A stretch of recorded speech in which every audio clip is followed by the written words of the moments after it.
Hello, everybody, and welcome to the third episode of the Risk Matrix with No James risk Junkin. matrix. He loves to say that. The Risk Matrix with James Junkin and myself, Dr. Martin, and this is our third episode. Today, we're going to talk about burnout in the safety profession and some things that maybe, well, suggestions from James and I, at least, of what you can do about it and how to connect with people in order to make your job a little bit less stressful, or at least to manage the stress that you have. Let's get into it, James. Let's talk about burnout in the safety profession. Man, I've experienced that. Are you experiencing it right now? I'm tired, but I'm not Yeah. burnt out. But I can understand. And there was an article in this month's Professional Safety Journal. I don't know if everybody knows this or not. I serve as part of the editorial review board committee. And so I love Professional Safety Journal and appreciate all the authors that submit their manuscripts to us, because that's where a lot of us go to learn. And the article was entitled Burnout. And I got to thinking about all the people that I come into contact with in the safety profession and the frustration that many have. And I thought about my career, and I thought about some of the things the consultants that work with me on a daily basis, some of their frustrations and stress levels. And it can be very stressful being a safety professional. I'm sure you've experienced that as well. I have. I think the biggest thing that I try to do when it comes to the job, or when it comes to the kind of things that you and I do, because we're not so much in the field anymore. We're thinking about accident incident investigation, looking at the fatality things that you look at, and doing those types of litigation work. But there is burnout, and it's associated with, why are these accidents and incidents continuing to happen? Why are people not listening? Why am I giving recommendations that fall on deaf ears? Why? And I found the best way to kind of combat that is to talk to other professionals like yourself, right? And there are other solutions as well, right? There's mindfulness practices that have become kind of in vogue in the safety profession. For our workers, these are things that we should be practicing ourselves. I mean, what are some of the ways that you kind of combat some of the frustrations and things that you see? Well, I'll say this from personal experience. The hardest thing for me to do is to stop working. Now, I don't know if that's a character flaw. My wife will tell you it is. My family will tell you it is.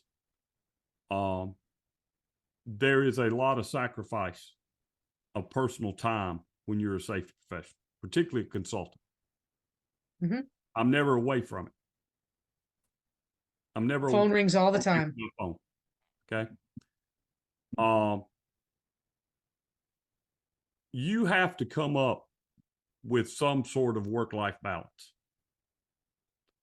I'm not the best example of that. Okay. I'm just not. You're not. I'm not.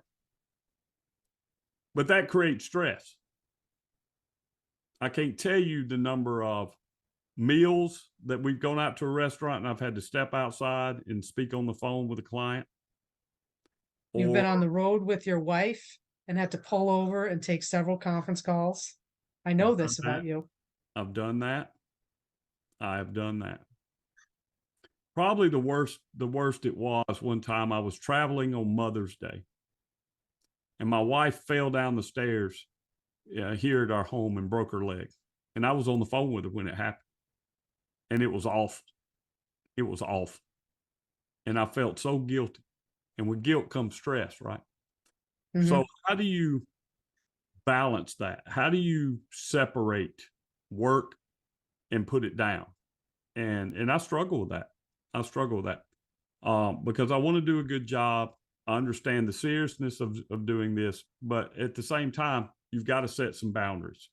So what I've tried to do to reduce my own personal stress and to realize that am I working to live or living to work is I try to set some time for personal time, for me time, for family time, that barring a serious injury or fatality that I have to deal with right then.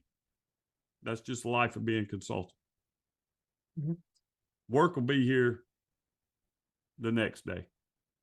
Yeah. I try to have a cutoff time daily to say I'm not working past this time, because literally we're all busy, and it's not just consultants. Safety professionals who work for companies have a lot of demands on their time too. You know, they've got training, they've got investigations to do, they've got to go out and fill out pre-qualification stuff, manage third-party verification deals, go into the field, conduct audits, get people drug tested, all these things that go on all the time, site inspections, etc.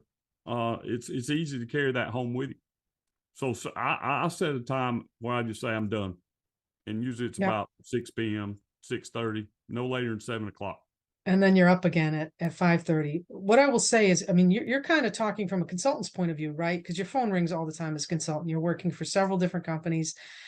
People are calling on you to assist them, right, when they're stressed or in need, and those types of things. For people in companies, and I've been a safety director in companies way back when, before I was a consultant and an academic. And I will say this: your systems will save you. Okay. And by that, I mean, you can either run from thing to thing and just, run like a chicken with your head chopped off, and make decisions on the fly and change things on the fly. But overall, if you have systems in place of how you're going to manage the work, you're going to manage drug testing, every other Monday or every other week at some time. You're going to look at policies, right? And these are things that you can set aside in your day or in your schedule, by week, by month, those types of things. And if they get interrupted, that's okay, but you have some type of a normalcy to, how you're going to approach the job. I think that helps with stress a lot, especially when you're in a sole company. I would agree with all that. Making things about processes, not necessarily about people, has been something that's been part of quality management and production, particularly in the manufacturing industry, going back many, many, many, many years, right? From which we got the PDCA cycle: plan, do, check, act. Well, for safety professionals, sometimes we forget the plan part. And it's a lot of the do. It's reactive, reactive. And if you can have a schedule and schedule your work and build a safety management system, your life will be a lot easier. It'll also be more efficient for your organization and require less man hours, less energy, less personnel to manage the system than it is to try to be in a reactive mode all the time. Now, I want you to respond to this, though. I hear this a lot. I get a lot of phone calls from instructors I've trained that are Veriforce authorized instructors, and other safety professionals that I meet. And perhaps you get this too. They get extremely frustrated because they know what the right thing to do is, but they can't get their management team to do it.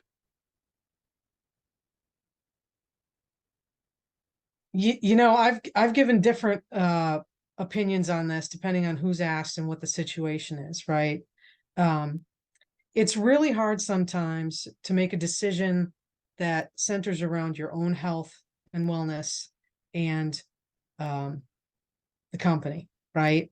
And it's essential as a safety professional to really care about the workers and the things that they're doing and the hazards they're exposed to. But if you can't make a change with management, you're never going to make a change, and it might be a time to change your job. Now, people aren't going to like that, right? They're going to say that's giving up or whatever, but you have to take the job and look at it. Are you the right person, right? Are you the right person for this management team? Is this something that's untenable to work with, right? So there's that portion.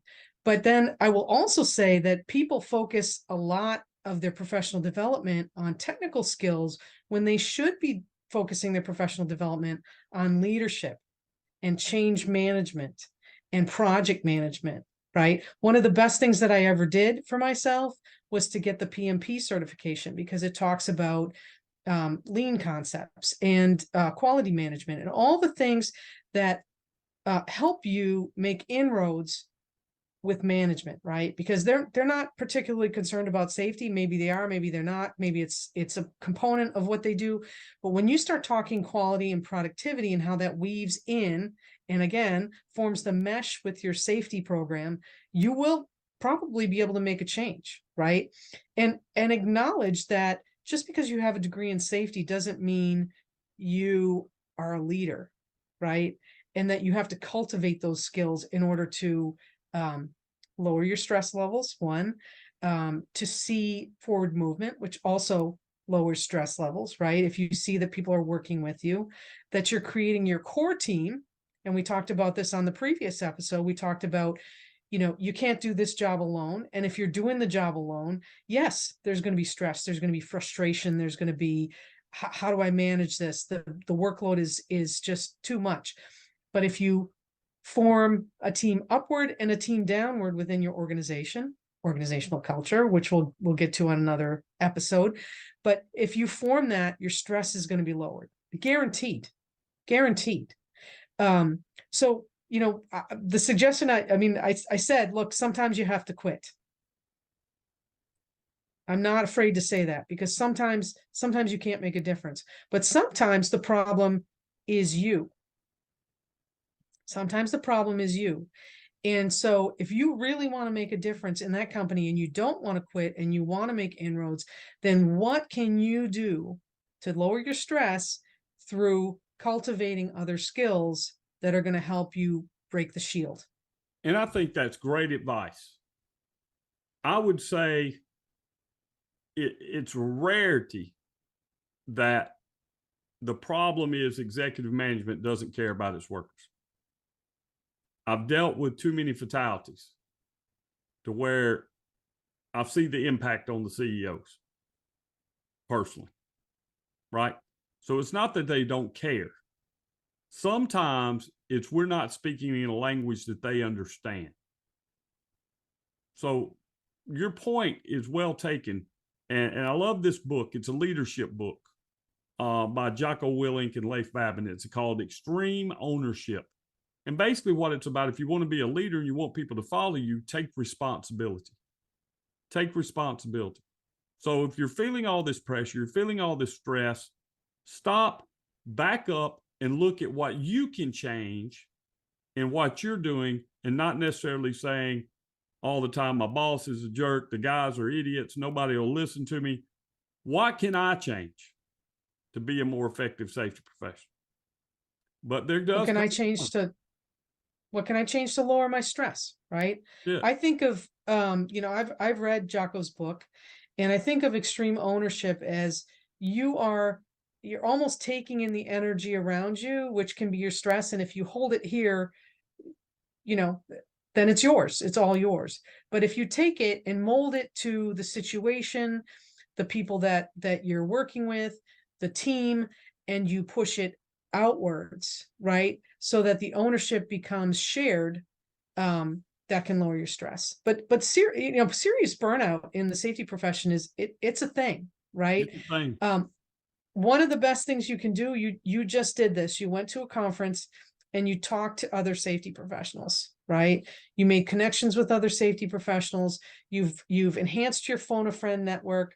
There are people out there that are willing to listen. I take calls all the time, and I know you do too, from people who are stressed.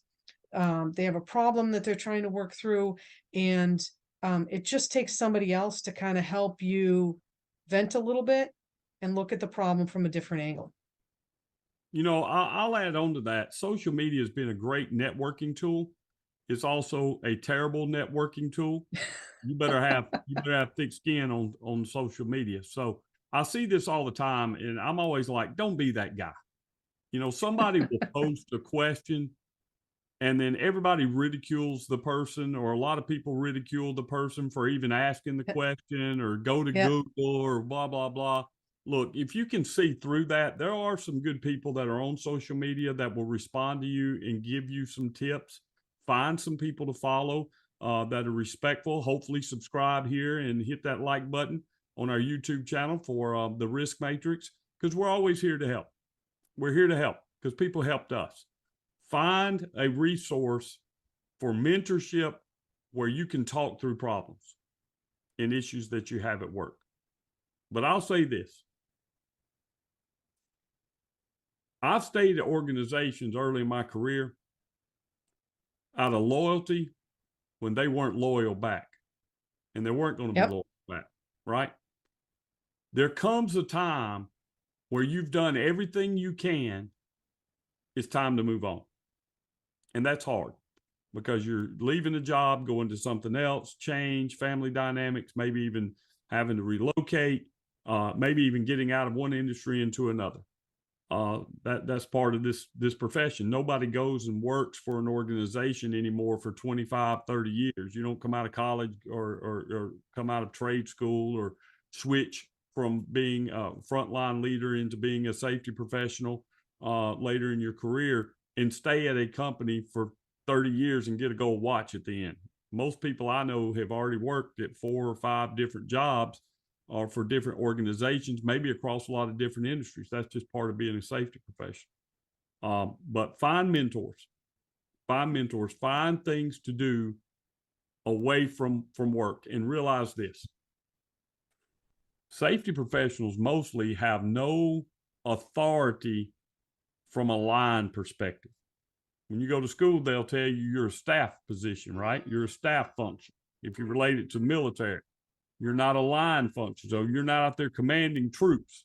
You're advising. Mm-hmm. So that's why I try to, my advice to safety professionals when they're interviewing, that they tell the organization up front, safety is not my job. Safety is operations job. I'm here to coach you. I'm here to train you. I'm here to help you craft your policies and procedures. I'm here to help you identify hazards and risk, but I can't be their safety mom and dad. I can't do it. Because a lot of us do that, though. A lot of that because we care. The vast majority of safety professionals I know are working themselves crazy. Yep. They take it home. They feel it. They worry. And it's back to something you said earlier. If you have good systems in place, then you don't have to worry, right? Because the system is resilient. It can take a blow without falling apart.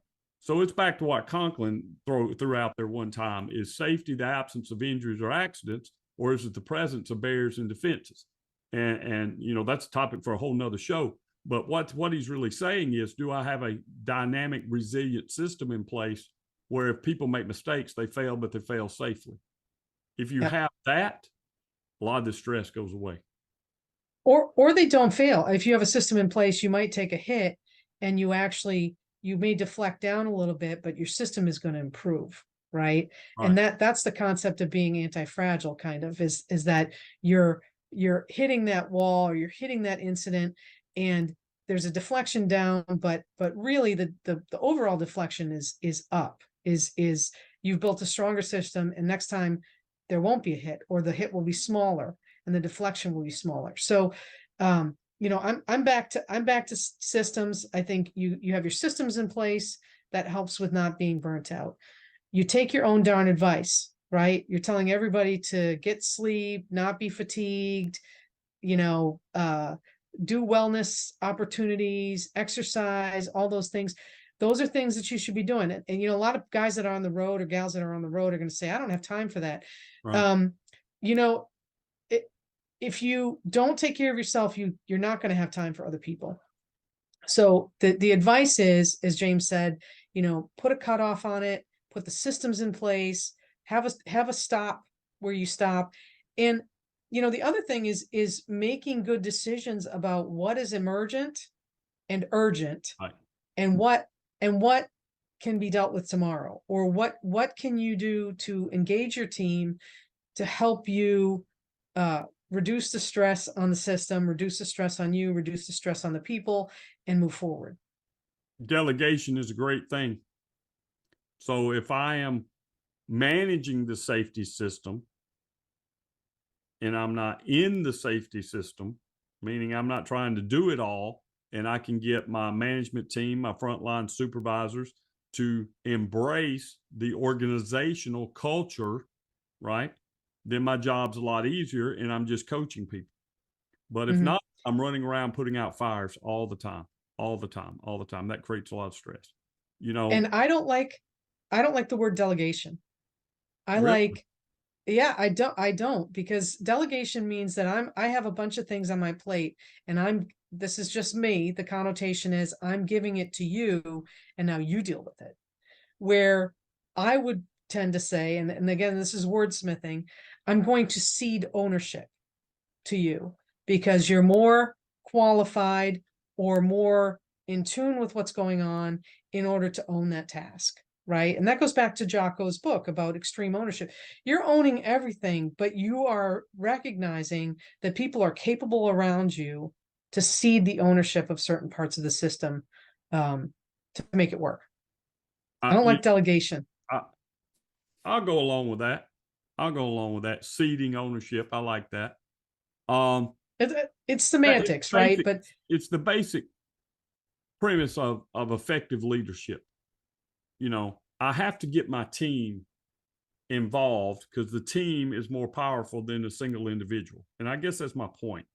As a safety professional, yeah, you're there about compliance and regulations and stuff, but at the same time, you're a leader building a cohesive team. That's your responsibility as a team. And in order to build a team, which is a whole nother episode, you have to cede some of your ownership of different activities to them. And and look, that can be hard. That can be hard for a lot of doers, right? You want to go do. I used to tell people when I was younger, man, if I just do it myself. We'll just get rid of you and I'll do it myself. If you can't get this done, blah, blah, and that's the wrong approach. How do we go about growing this person so that they can do more so I can do more, right? So if you're the only doer in the organization, you're taking all that responsibility on yourself and you're not sharing those opportunities. That's a source of stress. A great stress reliever in our organizations when I cede ownership / delegate to my team and they take a project from beginning to end without a lot of instruction from me, just set the overall tactical mission. This is what I want you to do. Maybe tactical is not the right word. I give you a like tactical vision. I give you a strategic vision of what you need to do, and then I'll let you come up with a plan on how you're going to tactically operate that and accomplish that mission. You'd be surprised how much ingenuity they have. So the greatest source of, I would say, success in safety is where a lot of safety professionals see what they perceive their greatest stress, and that's the people we work with, the folks in the. So engage those people. You know, that's another frustration. I go out there, man, I'm trying to check on people, make sure they got the right PPE on. They're out there grinding with no face shield and all this stuff. Don't they care about their face? I care about their face, and just all these things that I'm not being effective. Well, maybe the approach mechanism we're using is not effective, right? Yeah. Maybe we need to redesign that. But burnout's a real thing. It is a real thing. And I mean, so I'm just going to recap. Engage other people. I hate to say this, use some of your budget to hire a consultant. If it's something you need help with, hire a consultant that knows how to do that or to help you, right? I mean, for an example, right? You're the audit guy. You do wonderful audits. You are very thorough, and you're teaching other people to do them through your business, right? And a lot of that that stress that we have can be dispersed through our networks. It can be dispersed through a consultant. It can be dispersed through other employees. It can be dispersed through workers. And so that's a really big stress reliever. But, you know, in all things, in all things. Sometimes it's not the technical that you need. Sometimes it's the leadership, it's the management, it's the putting the systems in place and pulling everything together so that basically you're forming something that's resilient enough that you don't have to worry all the time about, when's the next thing going to happen. And that's all I got to say about that, James. Find time to recharge. Professional development's a place to do it. Conferences are great. But if you can't, get on YouTube, man. I watch a lot of YouTube stuff, listen to podcasts. I travel a lot. You hear a lot of dead time out there. Put something meaningful on that helps you become a better you. Until next time, y'all get them workers home safe from high hazard jobs. And while you're at it, go down, like, and follow our YouTube channel and put some comments in there. Tell us that we're wrong. Tell us that we're right. Tell us some things that you do for burnout, or that things that you agree with, or maybe there's things that we haven't talked about, but throw those in the comment section there, because we will be reading them, and they might be a topic for another show. So thanks for listening to the Risk Matrix with James Junkin, Roll Tide, Roll Tide, and Dr. Martin.